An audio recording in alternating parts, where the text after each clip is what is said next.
Back to Brick Gaming YGO. Sorry for not uploading the past few days, just been very busy, and yesterday was my first day really off from school since I've returned to college and been busy with that. But before I get into this deck profile for this updated Thunder Dragon deck profile, please like, comment, and subscribe. If you're not subscribed, I would highly recommend doing so, and it would mean a lot to me as well. And the goal on this channel is to get to 1,000 subscribers by next year, and that's like only a couple subscribers a day, so if you guys can help out, just if you're not subscribed, please subscribe, and let's get right into this deck profile. And also one last thing, please check out my Twitch at BrickGamingYGO1. I was unable to do Twitch just because I've been really busy. I had a bunch of school stuff I need to get done today before going next week, but I plan on starting to do Twitch again shortly. So let's get right back in, or not right back into, but right into this deck profile. First off, I play triple Dragon Dark. That's pretty standard now. It's really good to always see. Triple Dragon Roar, triple Thunder Dragon, double Matrix, one Dragon Hawk, and one Dragon Duo. This all should be pretty standard. All this stuff is played at the correct ratios, at least in my opinion, because the 3 ofs are cards you always want to see. The 2 ofs are, well, the 2 ofs Dragon Matrix, you don't want to usually draw into it. It's usually better to, send it to the graveyard or be able to search it, and it's usually just used for a Link Kuriboh summon, so that's its main purpose. Dragon Hawk isn't very good anymore. You just want to see it once, and that's plenty. And Dragon Duo is just a really good beat stick that can help out with the Chaos Engine. And also, before I really get any further in, I have made changes. This is a more going first build. On last build, I had just a bunch of weird stuff going on in my opinion, and I've improved it since then. So if you saw the last profile and you had anything that you didn't really like in it, hopefully you will like this profile more because I increased consistency and still included options for going both first or second, but more preferably first this time. Then play triple Aloof Lupine and double Batteryman Solar. Now, for Aloof Lupine, I feel like it should definitely be a staple. You want to see it every single game, because if you see a Thunder Dragon plus him, it's super good and basically full combo for any Thunder Dragon combo in this deck. And then Batteryman Solar is also really good to see. And the reason I think I like this card a lot more than I originally did, because with the Chaos Engine, I haven't really tested around with too much with the Chaos Engine, just assuming that wasn't very good anymore since you didn't have, Colossus. But I have since then learned that it worked really well with the Chaos Engine. It makes the Chaos Engine so much better going first, and such a better card to have. And you don't want to have a lot of normal summons in this deck. This deck's really special summon heavy, and I feel like the fewer normal summons, the better it is. And that's my personal opinion on it. And I think 5 is plenty for normal summons. I would actually even consider cutting out Aloof Lupine and going down 4 normal summons, but for right now, that's where I'm at with it. Then I play one Chaos Dragon Levianeer. I decided that Levianeer was a really good choice, and is actually better than I thought it would be in this deck. It comes up way more and really helps out with early or even mid-game just power and comeback ability into the game at that point. Next, I have a Chaos Courier. One copy. You don't want to see it early. It can be definitely a really big brick, and it can also really help you out once again, like late early game or mid game or even late game at some point. It can really help out. It's really good anytime as long as it's not in like the opening hand. And those are the big boys I play for the Chaos Engine. Then for the smaller ones, I play one White Dragon Wyvern Buster and one Black Dragon Clap Serpent, which are just staples in this deck and are really good at any point in time now that I have Batteryman Solar in there. And you can shape your hand with Batteryman Solar around what type of cards you need to get into your graveyard to start resolving Chaos monsters. And then finally, one Chaos Valkyria, and I think it's good. I think if you're doing more than that, it can become a potential brick, and you just want to leave these guys at 1 copy apiece. I've seen some people playing like more than one of each of them, and I just feel like it's too much of a brick with how this deck currently operates. And then for the hand traps, I play one Ash Blossom, or well, not one, but two Ash Blossoms, 2 Effect Veilers. You side deck the other ones for going second, and the reason I play 2 of each on top of that is Effect Veiler is a white, so it's another white target engraved, and Ash Blossom can stop a potential search, and it can shut down potential decks, especially other rogue decks, and can even have an impact on some of the meta decks. Effect Veiler to a lesser degree, but you still need it for a light target, and it's an easy discard off of the next card in case it doesn't come up. Chaos Space. It'll search out for your Chaos monsters, and you just want to see this card as much as possible, and basically like having another copy of Batman Solar in your deck, but you only require normal summon for it. Then I play Triple Alert, just extra consistency, gets you deeper into your deck.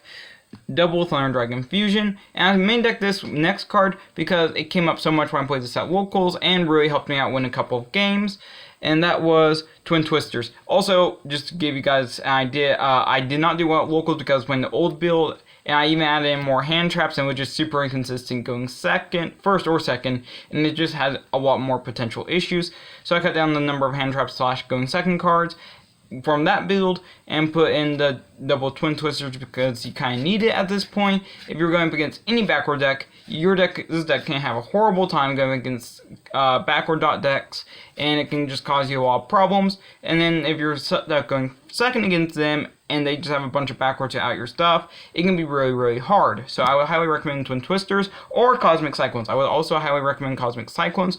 And then for the next card, to round off the spells, is 1 Gold Sarcophagus, and Gold Sarcophagus is obviously a really good card in this deck since all your Thunder Dragons have banished effects. And then finally to make this deck 40 cards, 2 Infinite Impermanences, and also a lot of the going second stuff like these guys, like these guys right here, I will potentially cut them out and throw in kind of like what Andre Torres did, and throw in the, what is it called, the one type of divine monster, small engine like that, small package, just because it will help out with the deck drastically.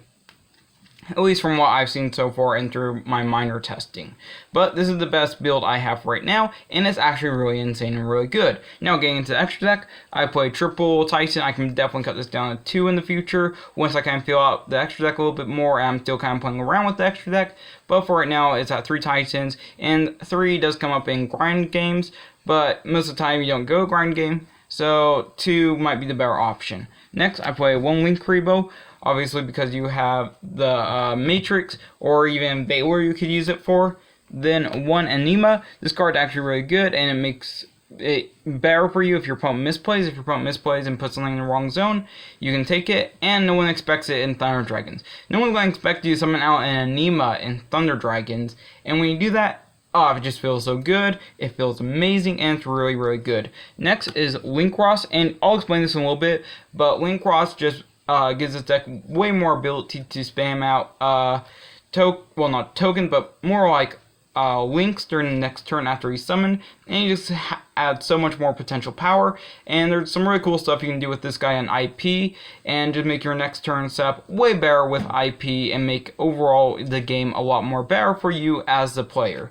Next, 1 Crossheap. Crossheap is obviously a staple since you're playing Thunder Dragon Titan, and it's a free monster reborn, and it can get you further into your link plays.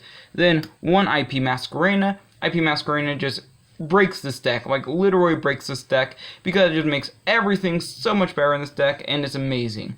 1 Summoner. It's okay, it's meh at best, and I'm going to definitely come out in the future throwing like a Curious or the 1 level 8 Synchro, which there's a really cool combo you can make the level 8 Synchro with in this deck, and he'll probably be a card that I'm cutting out, but he did come up during the local event, and he came up like once or twice, and he actually managed to help out, so it's not as bad as I thought it would be, but it still does stuff.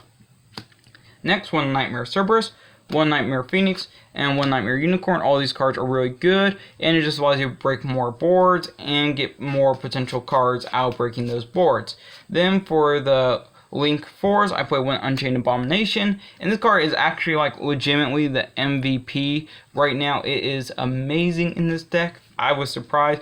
I don't know why I wasn't playing this card earlier. I don't know why I wasn't playing this card sooner, but it gives you so many more pops, and it just allows you to use Titan way more in this deck, and just get you like double pops every time you use Titan or destroy a monster in battle. And during the end phase, you can just blow something up super easy, super good. So I would highly recommend playing this card. I know that some people aren't playing it anymore, but just from my own personal experience, it is really good.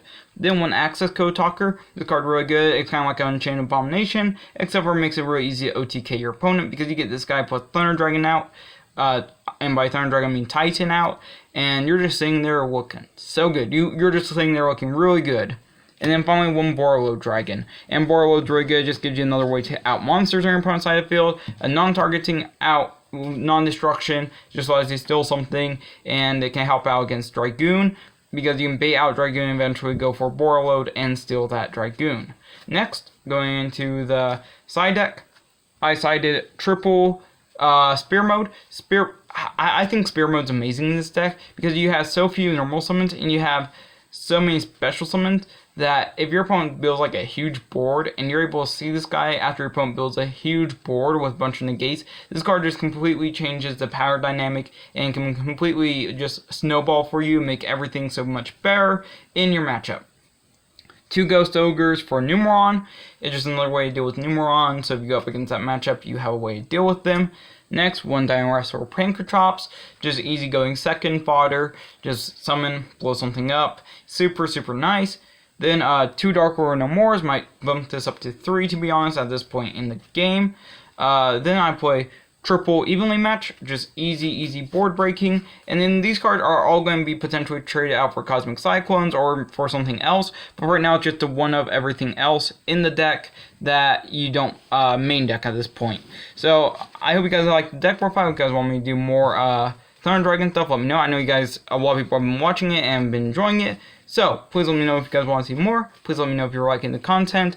Please like, comment, and subscribe. If you're not subscribed, subscribing will mean a lot to me, mean a lot to the channel, and help out the channel grow, and help out more Yu-Gi-Oh! Players. So once again, please like, comment, and subscribe. Check out my Twitch at BrickGamingYGO1. No guarantee on how often I'll be streaming, but when I do, I will let people know ahead of time and do possibly a Saturday upload, just so that people know. So thank you guys for watching, and I'll see you guys in the next video.